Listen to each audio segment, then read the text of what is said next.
I am Olasunkanmi Opeifa, a teacher in Nigeria. Precisely, I teach in government-day secondary school, Karu, Abuja. My school is located in a semi-rural area where we have students from traders, from artisans, from low-income earners, civil servants as our students.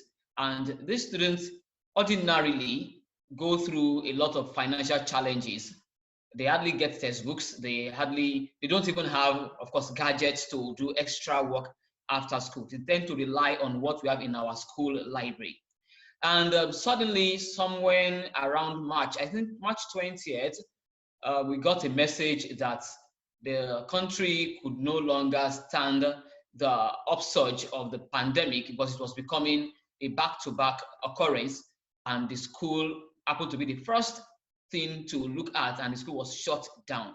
Sincerely, as a teacher, I was moved to tears. And what made me cry or almost cry? I was standing and I looked at a huge number of our students, mostly female, and I could imagine them going home and what they would be doing.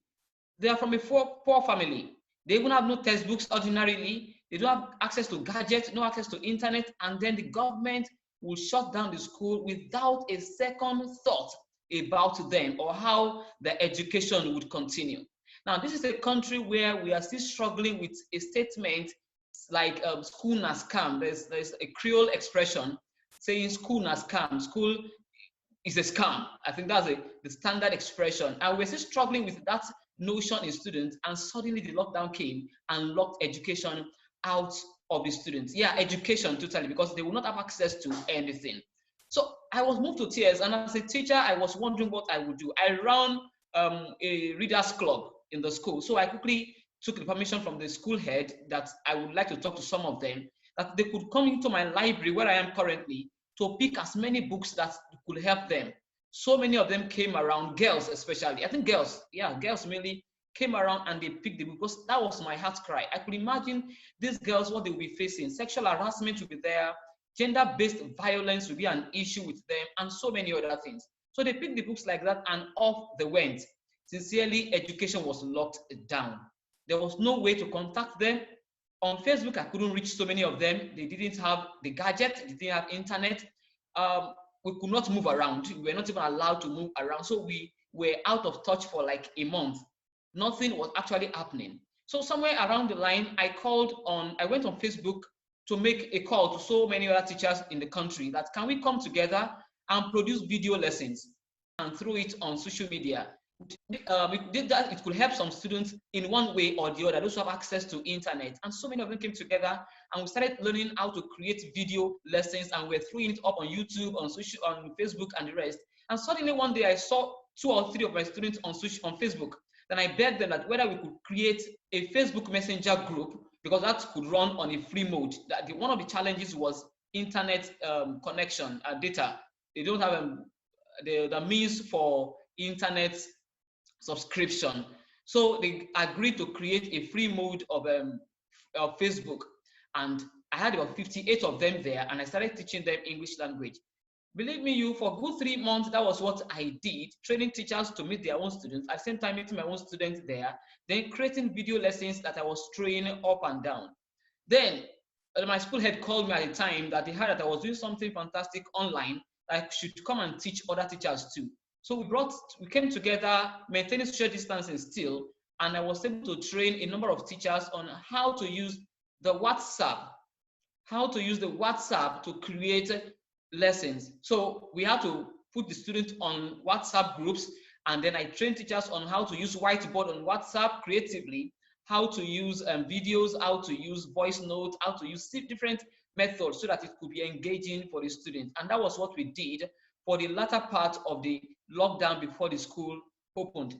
Despite all this, there were a series of challenges. One, I said earlier, education was locked down. So the brain of these students, I can say, ironically or funnily, that the brains were a little bit locked down. Things we had already taught them, they could not even remember anymore. I remember resuming school, some of my students had to learn how to write letter B and letter D all over again. I'm talking about grade 11 and grade 12 students now. So that was a major problem. They were not in touch with learning anymore, so forgetting had taken place in them. Secondly, was also internet disruption. Even when there was access to the internet, you don't even have the smooth internet connection. You could be running a class now and off the network goes. For a whole day, you may not even have connection in your area, especially when it even rains. So that became an issue. Lack of data, lack of internet subscription became an issue too in the country.